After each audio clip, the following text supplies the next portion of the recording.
Kuna siku tumeenda kanisani, familia nzima. Tumefika kanisani, muda wa maombi, mchungaji akasema wote tufumbe macho tuombe. Sasa kwenye kufumba macho, jua kuna kaujinga kanakujaga kichwani, kanakwambia fungua macho ili uangalie kama wengine wamefumba.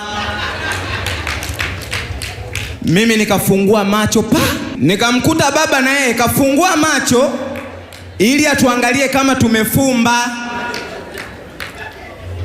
Wanakwaya nao walikuwa wamefungua macho, angalie wapiga vinanda wamefumba. Acha tugeuke tukute na mchungaji naye kafungua macho, anaangalia kondoo wake wamefumba. Tulimsikia mchungaji anasema jamani tufumbe serious.